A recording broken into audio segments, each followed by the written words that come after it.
welcome to the Titans of Industry show. Today I welcome a returning guest, Mr. Dave Champion. During our first interview with Dave, the focus was the fact that Dave's research has proven that the income tax doesn't apply to most Americans, the majority of them. Today we focus on the other side of this equation. So many listeners, many subscribers wanted to know how to keep filing in order to make sure that the government doesn't make their life a living hell, but pay as little as possible. So we know most people are employees. You got business people as well on the call. So in other words, what they want to know is how can they conduct their life in a more strategical way, in a more tax favorable manner. And I'm glad to have Dave back on. How are you, sir?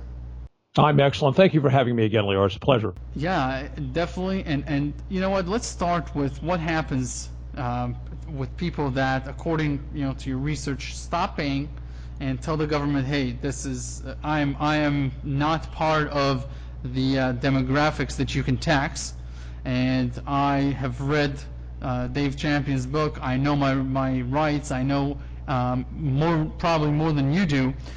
And I am ceasing paying, I'm not going to pay taxes anymore. And what happens to the thousands of people that read your book and followed your advice? Can you share with us a little bit about, the practicality of actually going through with this?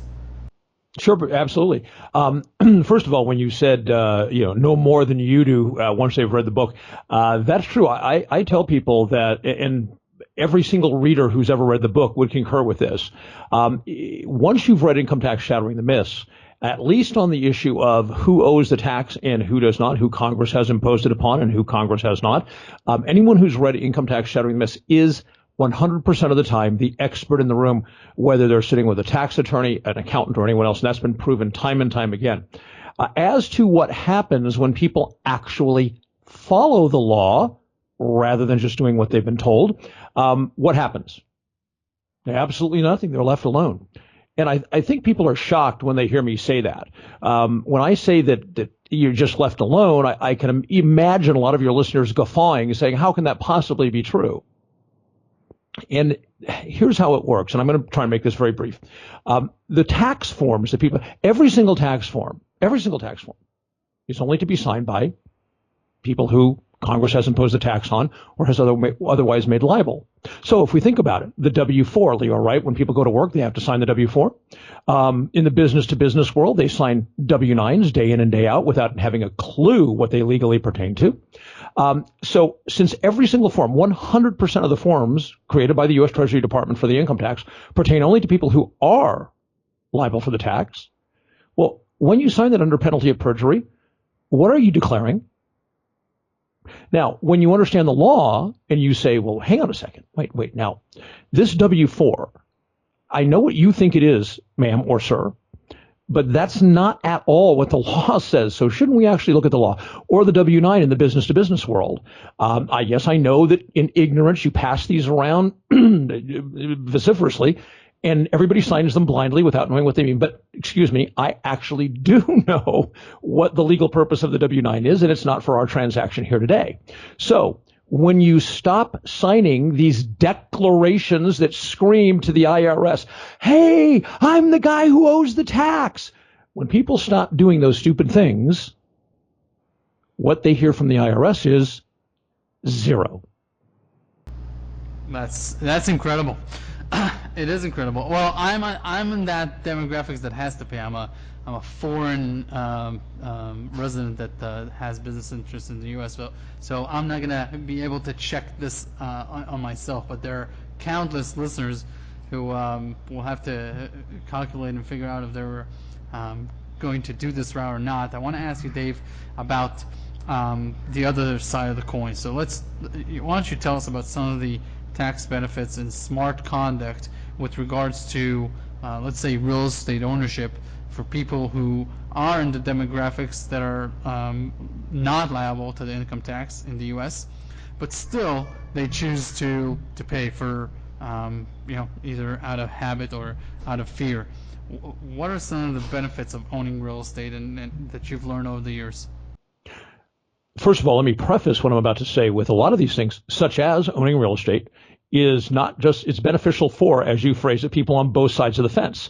So it's the people who know the truth and are living it out. It's beneficial for them, as well as those who choose to continue to be part-time slaves to the federal government.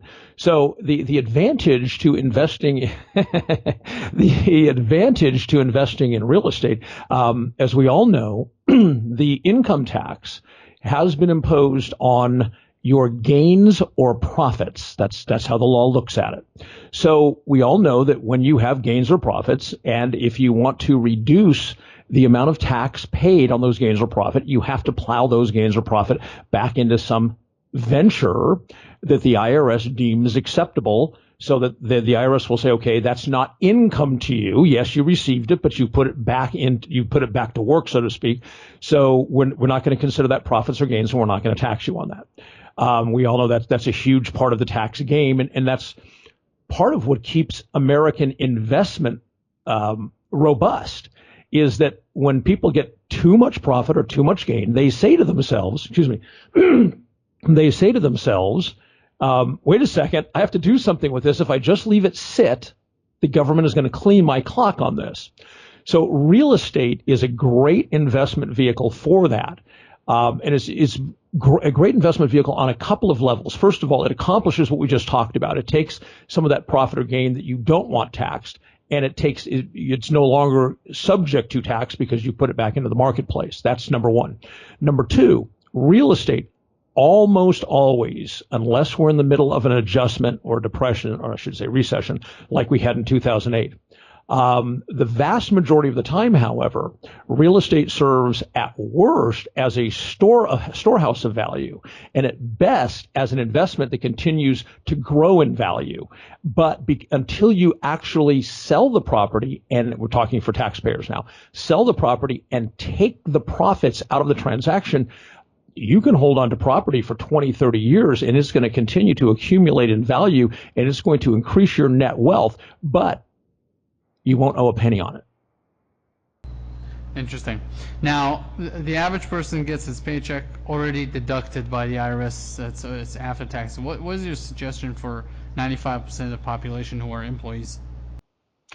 It's a little bit more challenging. Now, we talked about real estate for people who are not, quote, employees, and there's a lot of other venues that they can plow their money into as well. So when we transition and we talk about employees that sign a W-4, now things are much more challenging, because the employee, it's a very rigid system, and the employee is not in control of that system. Now, just because, I wrote Income Tax Shattering the Myths, right, Lior? So I've got to say this, that when I use the term employee, I want probably 99.9% of the people who are listening to this right now, if you work in the United States, in one of the 50 states, and you work in the private sector, and you don't work for the government, and you're not a non-resident alien, the term employee, as defined in the tax code for the purpose of payroll withholding, does not apply to you. I need to get that out of the way just so my conscience is clear. So when I'm using the word employee in this conversation, as applies to 99.9% of the U.S. population, I'm using it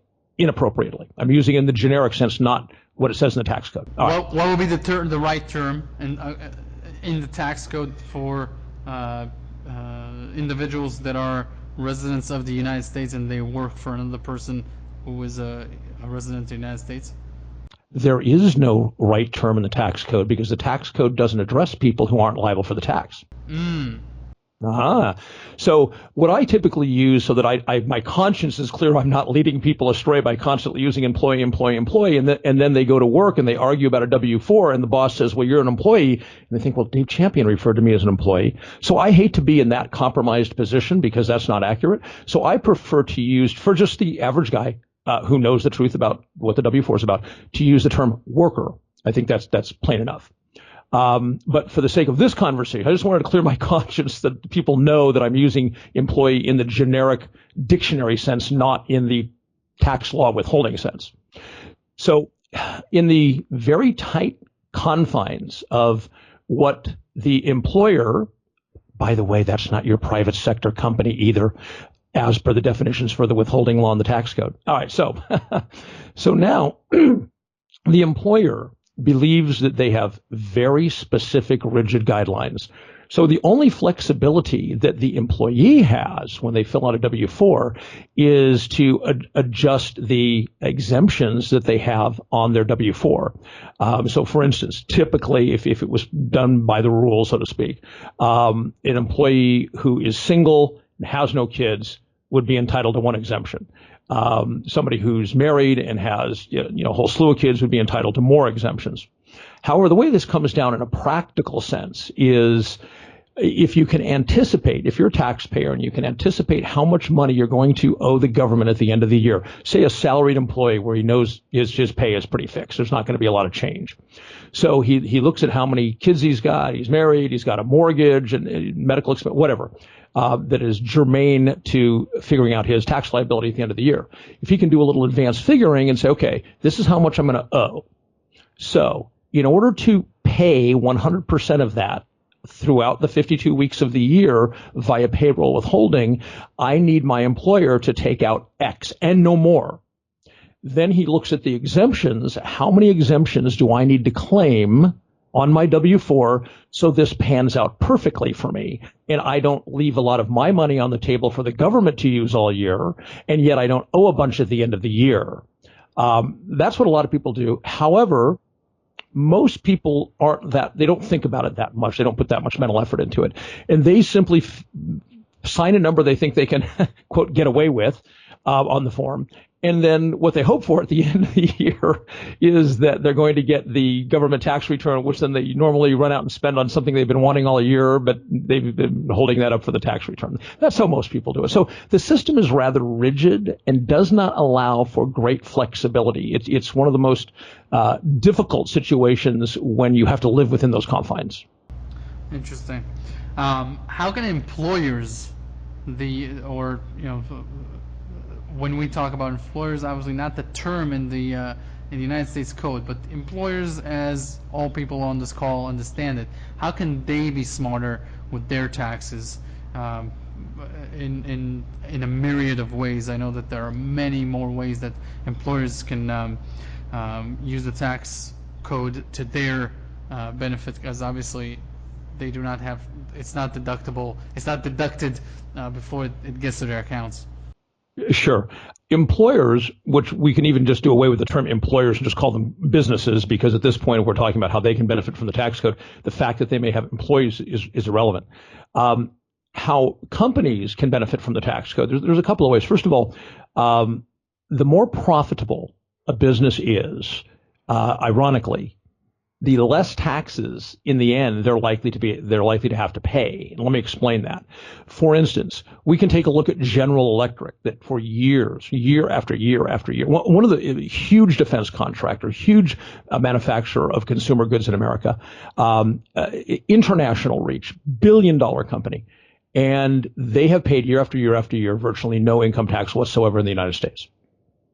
So when you have the more profitable you are and the larger you are, and here's what it comes down to, the more talented tax consultants you can hire, whether they be tax attorneys, whether they be CPAs, who have expertise in making sure that businesses don't have to pay taxes. Now, obviously they don't do this businesses, unlike people, don't do this at the end of the year. They don't gather up their box of records, so to speak, and go to the accountant and say, hey, how do I limit or reduce my tax liability to the greatest extent possible? They don't do that. What they do is they have strategic planning in advance. And for the larger and more complex the company is, the earlier they do that. For instance, large companies that say, mid-sized business that are doing several $1 million or more in gross revenues a year, they typically have a plan that's measured in years. They have a 2-year plan, a 3-year plan, a 5-year plan. And that's discussed in advance with their tax representative, whoever that is, to make sure that as they're engaging in the various aspects of their business, whether it's capitalization, whether it's going public, whether it's buyback of shares, what have you, that this is strategized well in advance. Now, let's take this back a few steps to a smaller business, say a family business. You should still be having conversations with your tax advisor that go at least 24 months as far as what you're going to do, at least 24 months. And you, as the owner, should have the understanding from your tax advisor on your tax advisor should look at your business operations specifically, what it is you do and how you do it and where you do it and for whom you do it. And your tax advisor should lay out the plan for the next 24 months minimum on what steps you're going to take to allow him or her to reduce your taxes on the tax return to the lowest possible legally allowed amount. So the big key for a business is to be proactive and get with your tax advisor well in advance of any time for any year you're going to file a tax return. Interesting. What about offshore havens for Americans? How did that come into play?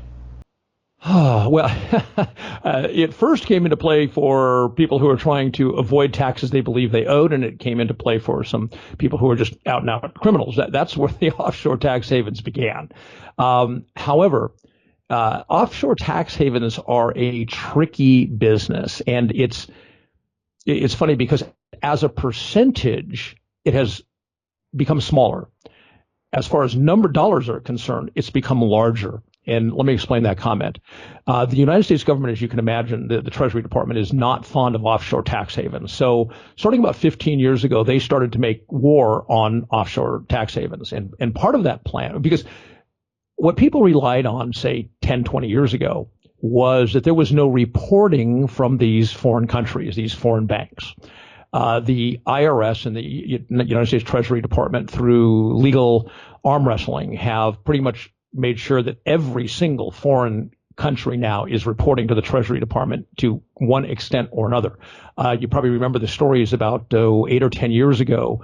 The big lawsuit was against one of the Swiss banks, and the way that was resolved was Switzerland agreed to go ahead and start reporting certain types of income from U.S. money held in Switzerland, which we remember, right? When we were growing up, Switzerland was where all the wealthy people put their money, yes?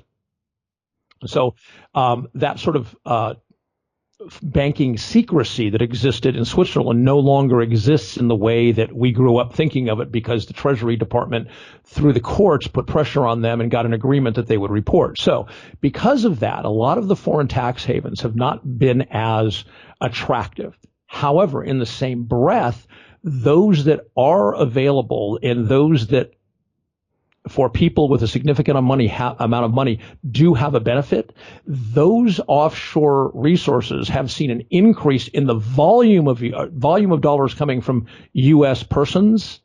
There's just fewer opportunities. Does that make sense? In other words, you got the same amount of people with the same amount of money.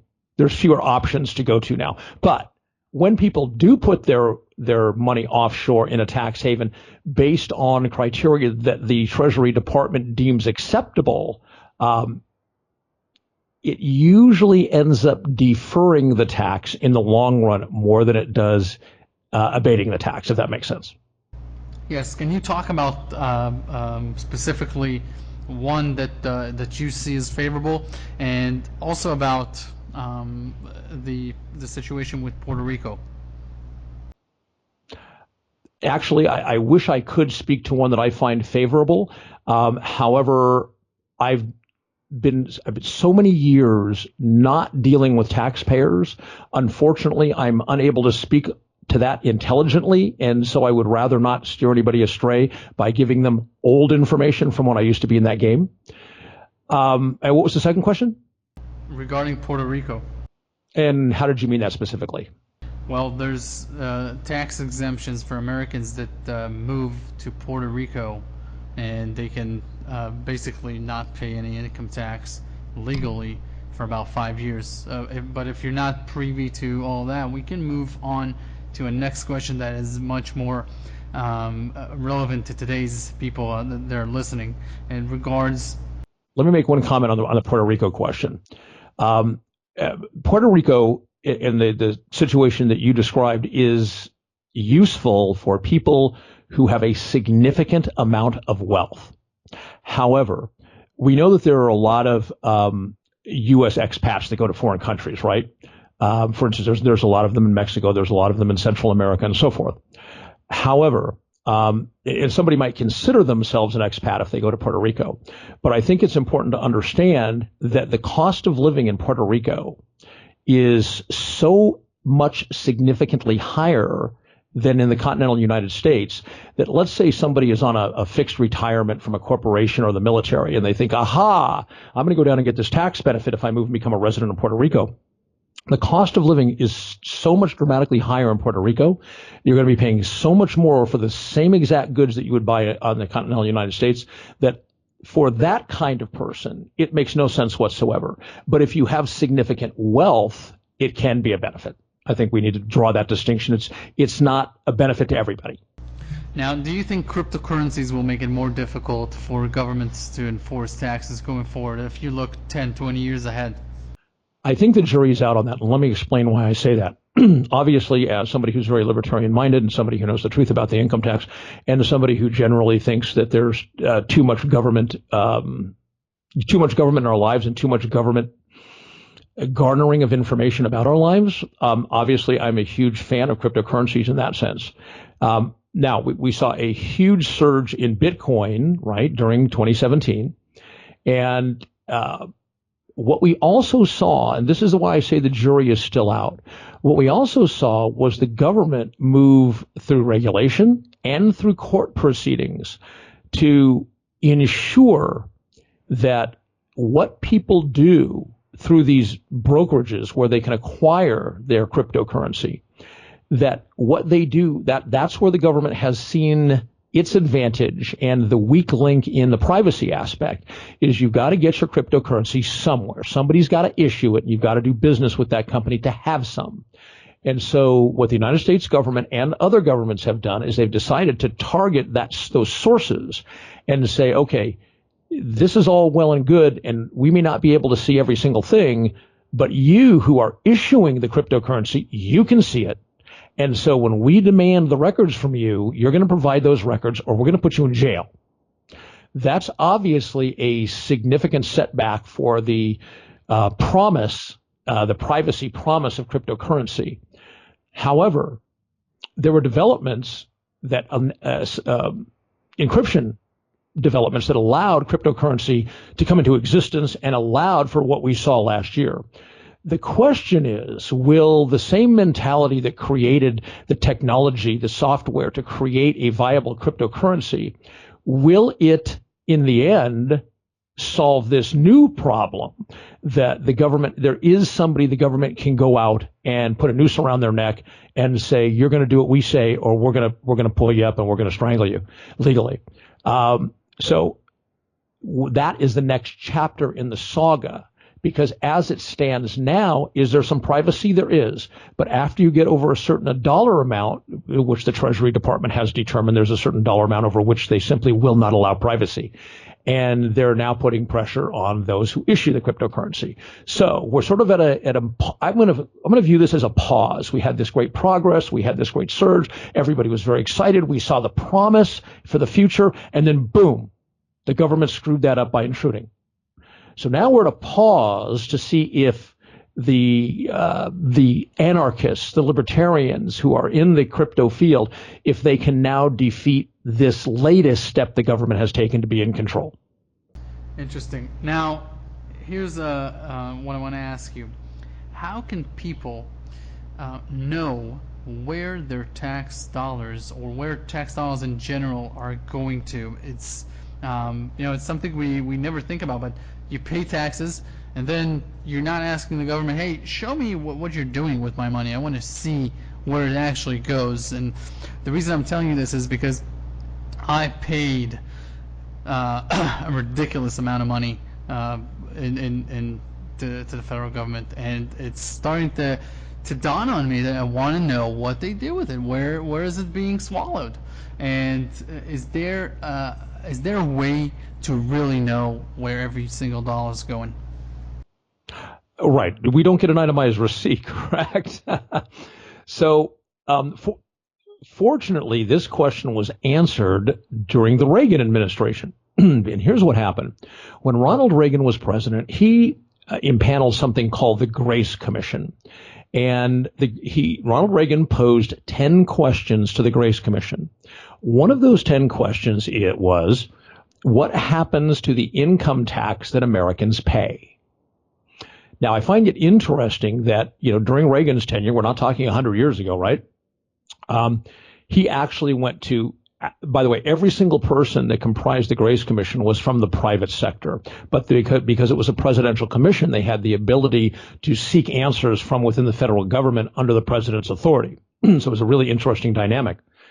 And the answer that came back to Reagan's question about what happens to the income tax that Americans pay was that the Grace Commission said that not one single penny of income tax that's paid by anybody goes to pay for any services that the public believes or imagines the government should be providing in exchange for the income tax.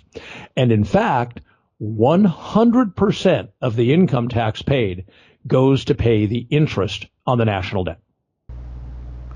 Now, that's true in the 80s. Is it still true today? It is true today, and it has to be. There is a reason that the Federal Reserve Act and the Income Tax Act were both enacted in 1913. It's because the income tax has always been a part of the banking system that was initiated through the Federal Reserve Act. Well, let me ask you then, what does the Federal Reserve do with the payment of the interest that is issued to it by all the people that pay taxes? It depends on how one views it. If you read the Federal Reserve's website about what it does, it accrues generally to the interest of the United States. Okay, but obviously we know that the banks that comprise the Federal Reserve, I forget how, I'm not sure at this point in history how many banks there are that comprise the Federal Reserve. The last time I looked, which was many years ago, I think there were 12 banks, and about half of them were foreign banks. They're not U.S. banks, but they comprise the banking system of the Federal Reserve. They're the ones that create the money, so to speak. Then there's also, we talk about selling our debt, right? We hear a lot about that. All the time we hear China buys our debt, right? That's a mantra we hear all the time.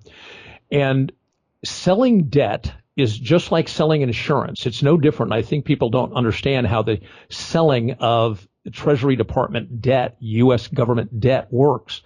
There are financial institutions all over the world that have contracted with the U.S. Treasury Department to be the insurance salesman, if you will, of U.S. debt, and it's normally by region. So, for instance, a very high-profile, very successful financial firm in, say, Japan might get the contract to sell U.S. debt in a particular part of Asia, and so forth. And the only reason those financial institutions participate in that is it is incredibly profitable.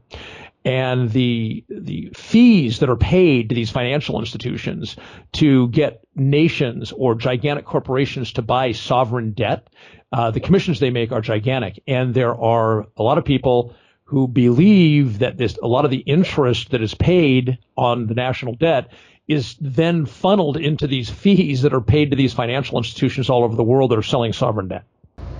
Interesting. How does the IRS determine who they audit? 99% of the time, it's done by computer. They have a computer system that looks for certain things. When your tax return arrives at the IRS's offices, all the data is input into the computer, and then the computer has a various and numerous criteria where it basically says, wait a second, it looks like here on this tax return that 2 + 2 = 7. We have a problem here, and it spits that out to the examination division. They also have another program, and this is one that ties back to something I said earlier in the call when I talked about people signing W-4s and W-9s and why that is the wrong thing to do, and that's the beginning of the problem if you want to separate yourself from the absurd scam. And they have something called an information return matching program. So let's say a person takes the position that, okay, I know the truth now about the income tax and I'm not going to pay anymore, but doesn't go about it the right way and continues to sign W-9s all year long in the business-to-business environment. And at the end of the year, doesn't file a tax return, but the IRS gets a slew of 1099s, we'll use a big round number, and say showing that this individual received $500,000 in taxable income, because that's when you sign a W-9, you actually, I was going to say you authorize, but really you demand that the person who pay you issue a 1099 to the IRS. And the 1099 pertains to a specific type of income which is taxable. So the IRS has this, what we call presumptive evidence sitting in its files. So its computer says, wait a second, for, Joe Citizen over here, I've got, 27 information returns, 1099s that equal $500,000, and yet Joe Citizen hasn't paid a tax return. And that's all done in an automated format. And it's just simply spit out. The computer says, okay, this particular taxpayer lives in New Jersey and this particular part of New Jersey. So boom, it spits that file out to an examiner in that area. So the examiner just receives from the computer, it's almost like the Matrix, he just receives from his computer who he's going to go after.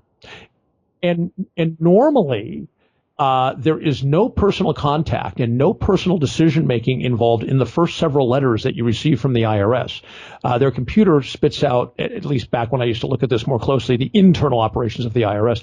The first 3 letters that a person received when the IRS believed they should have filed a return and didn't, the first 3 letters were sent out automatically by the computer, and there was no human on the planet who even knew that was taking place. Well, this is very interesting. Again, Dave, where can people find your book? Because it's absolutely mandatory reading. Oh, thank you. The best place that you can purchase the book right now, by the way, if you go to places like Amazon and stuff, I don't know what people are doing. They're selling the book for $200 or $300. And believe me, at that price, at that price, it's still more than worth it. I mean, imagine a guy who saves $10,000 a year, just to pull a number out of my hat, $10,000 a year, and he paid $300 for a book. It's not a bad deal, but you don't need to pay $200 or $300 for the book. If you go to davechampionsliberty.com, davechampionsliberty.com, you'll see a tab at the top of the page that says book. It's on sale right now. Just click on book and go ahead and hit the PayPal button, and you're in business. Dave Champion, thank you very much. Is there anything else that you want to share with us before we end the program today? First of all, I'd like to thank you for having me on. It's always a pleasure to be with you. It's some of the most intelligent conversation when I do interviews that I have is with you. So thank you.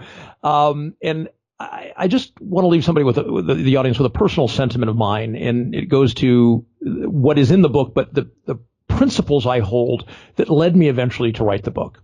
And we all know that one of the definitions of slavery is when you work in labor and 100% of the fruits of that are legally taken by somebody else. That's slavery. So I asked the audience, what percentage isn't slavery? And if you'd like that percentage to be zero, as it has been since 1993 in my life, and it's been for hundreds of thousands of people who have read Income Tax Shattering the Myths and are following the principles therein, may I suggest that you read the book. And really, this isn't about giving me $60 for the book on sale right now. This is really about you. Read the book, because until you read the book, you don't really know what the hell you're talking about. But read the book, then you know. And then make an informed decision about what's right for you in your life, and especially if you have a heart for liberty. Dave, thanks a lot for this interview, and people will definitely, who listen to this, can feel free to reach out to you. Oh, absolutely, anytime. Okay, perfect. Thank you very much. Thanks, Lior. Have a good day. Bye-bye.